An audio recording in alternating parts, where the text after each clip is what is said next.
Welcome back to the Rolling Rucks. We're Stu, Charlie, and our three kids, Oliver, Dexter and Amelia. We've taken our motorhome on lots of adventures over the last 15 months. We've visited some spectacular places. But now is the time to see if we can convert this 2-year-old crafter into a fully functional camper van that sleeps all 5 of us. We're doing it from scratch, learning as we go, giving it our blood, sweat and tears. We want a gas-free van with a shower and a toilet and as much open space as we can get. Join us this week as we continue the build. Yet again, it's absolutely chucking it down. So Stu's already in the van. I'm just about to go join him. We've got to get the floor, as much of it done as we possibly can today. We're waiting for the seats to be delivered so we can get down to Barry and drop them off. So let's go see what he's up to. Morning, morning. Alright, love. Ah, cabling. Yes, the last of what needs to run front to back. These are the B2B cables. How are we going to fit them in? I'm going to put them under the floor. Yeah. Yeah, I think so. So then we'll put the insulation part on top, will we? Yeah. Cool. They'll be protected.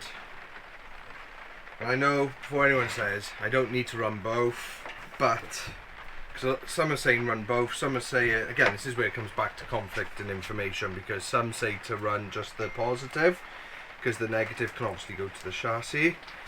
But my attitude is, I'd rather run it, not need it, than need it and not have run it. Yeah, better safe than sorry, especially when you're putting something solid like a floor down in it, and then you don't want to end up ripping that up. No, so I'm just running it, and I think, me personally, I don't know 12 volt electrics like I do 230, and it's going to be surely at its best setup if it's going, both are going to the battery, because otherwise you're just extending the negative circuit. So it's going to be most efficient, yeah. Both go to the battery. That's my opinion. I could be wrong. I'm no 12 volt guru.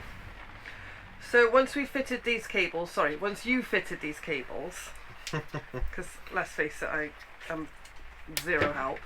We're going to try and use this rector board. PIR board. And we're going to fill in these spaces here, aren't we? Yes. Get the back 2/3 done, because I can get the ply down, get that fixed. At least then we've got a nice solid base back here.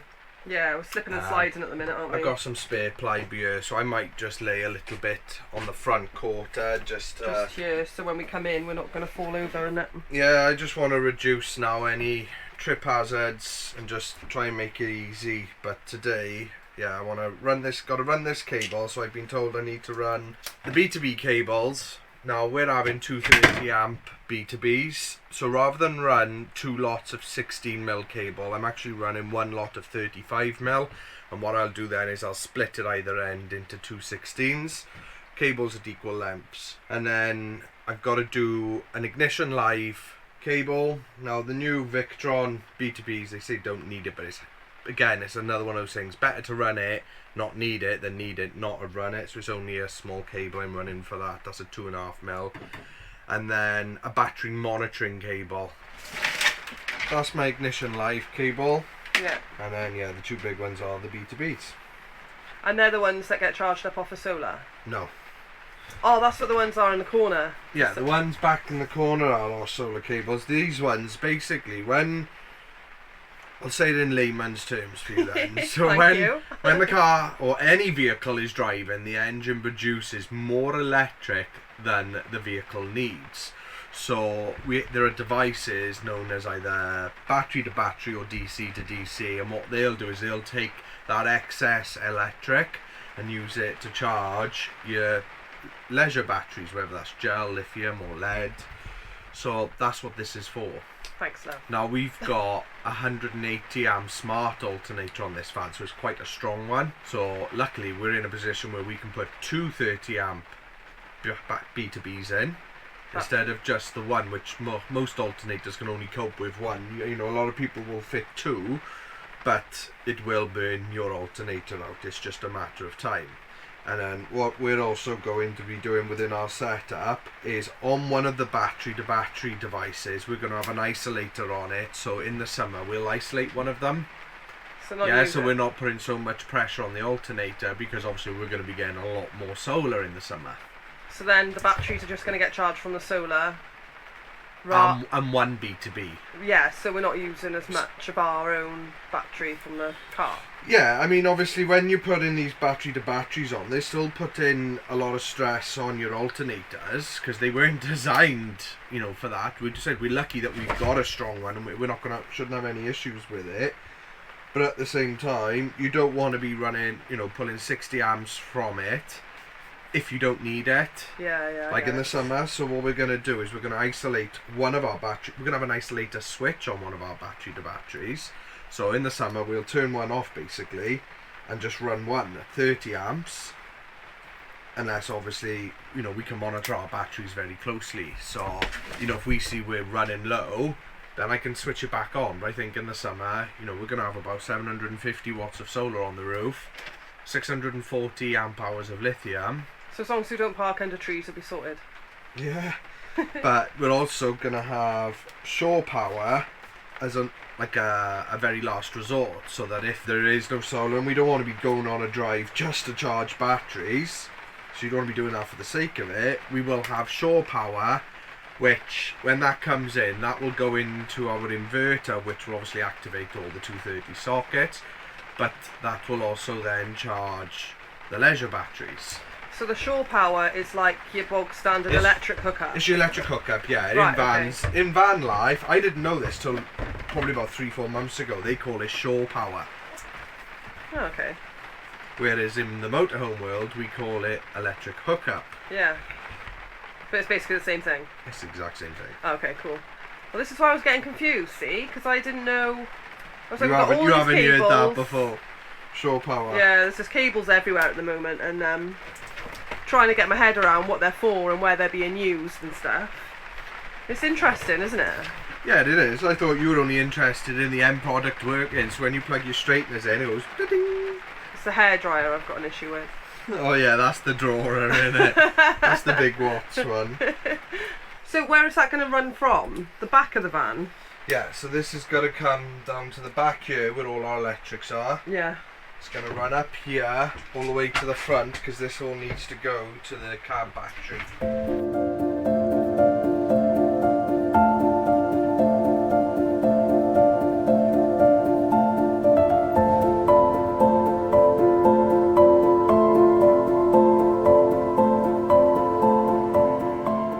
So finally, the chairs have arrived. We cannot believe it. We've been waiting and waiting. The guy is here, pulling it along down the street as we speak. The fact that the chairs are here now means that we can get ourselves down to Barry. These chairs need to be fabricated for the weld, so that's where we're heading.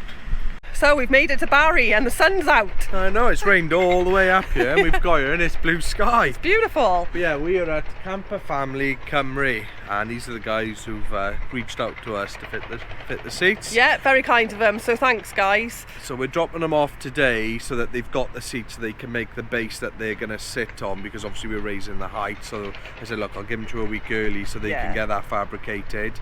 So that being said, let's go and see if they're in. Hello. So we've just come to have a look at the seats that we've chucked in. They literally came off the pallet. We've thrown them in on the floor. And yeah, we haven't even checked them yet to see if they're any good.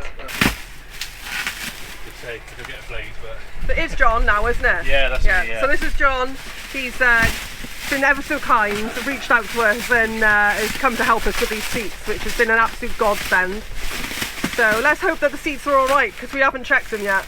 No, we haven't even looked at them, have we, love? No, we were doing the floor this morning. Threw them in the back, John, and come straight down. Right, that's a headrest. Nice. That's good. They've wrapped them up separate though, isn't it? Yeah. Trying not to slice the seats. Yeah, you dare. You'll be in big trouble. I'd be crying. Yeah, we ordered these about a week and a half ago and they've taken quite a while to get to us, haven't they? Yeah, they've come from Doncaster. But what I will say is they look very nice. Ooh, they look posh. Hey, they're really nice. Are these the ones I chose, the new ones? Yeah. Yay! Oh, they're quite nice fabric, they are. I know. Can we put them in the front instead? I know, they're lush. They got their fancy belts in on that.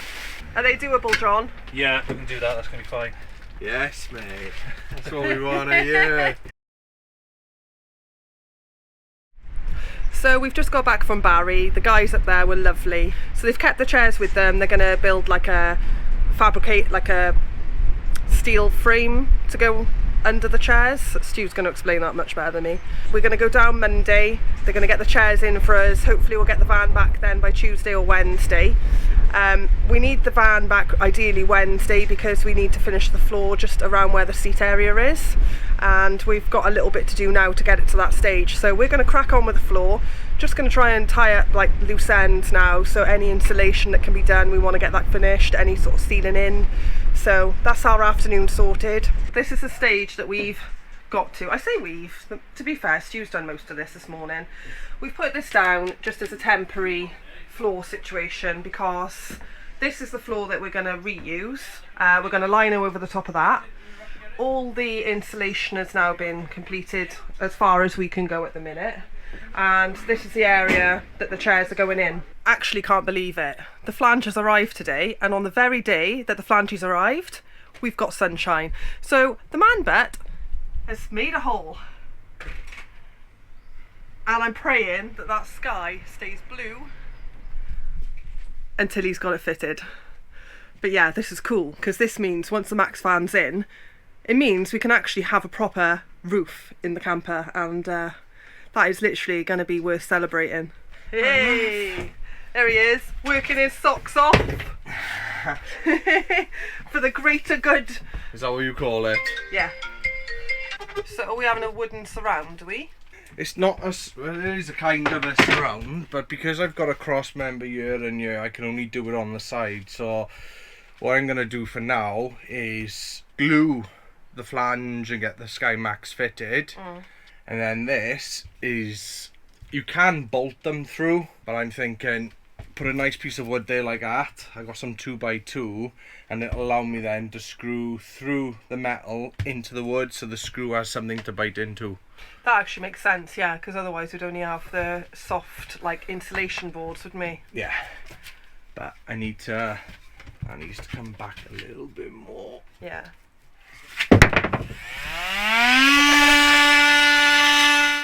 Oh, you're going to stick it on? It'll go on with some sealant, but I ain't going to do it till the Maxxfan's in place, because I want to clean all that and key it. So I think I'm going to glue the Maxxfan into place, silicone the one side in, and then I'll get you to hold this in when I go up, put some screws in, but I got to go in, back out, seal it, and then I'll put the screws back in after I've got a bit of silicone in the hole. That's alright, but just tell me when, because I got a chicken burger going for lunch for you then. Happy days. I nearly bought another custard slice, but I thought 3 in a week is a bit excessive, innit? Yeah, just a bit, love. I've degreased the top. I just want to go up there and key it a little bit. Then I need to key the flange. So he's tied his ladder to the back of the van, which I think was quite clever actually, but I still didn't want to risk parking behind him. Hey, bird's eye view. Look at the sand in it. Keying it. Taking all the paint off. Not exactly, I'm just making it less smooth so the silicone basically then will bite to it. So a bit like, you know, when you have your nails done and then you like scuff them up first. Alright, if that's what they do, yeah, I wouldn't know, love. But yeah, keying it's called. Yeah, I guess it would make sense they do it with nails as well. To be fair, it sounds like sanding. It is, I'm using a dense foam sander. I don't want to sand the paint off. I just want to key it. Making it a bit coarse. Yeah, I want it less smooth. Right, is there a brush down there? There should be a little dustpan and brush. No. You know why? I put them all in the house. Here you go. Thank you. Dude, look at the mess. A bit more degreaser. Make sure it's nice and clean. Right, we're ready to fix flange 1. So this is the Maxxfan. We've managed to get it in. We fitted these with some silicone and then man but screwed along the top. But yeah, not looking too bad. Got our cables to obviously sort out in a sec. Testing out the Maxxfan. Powered by Eco. Hey, it works, that's the main thing. Yeah, it's just gone in. I have got a remote for it, but I just wanted to test. That was all good. Oh, that's brilliant. That's wicked, babe. Fair play.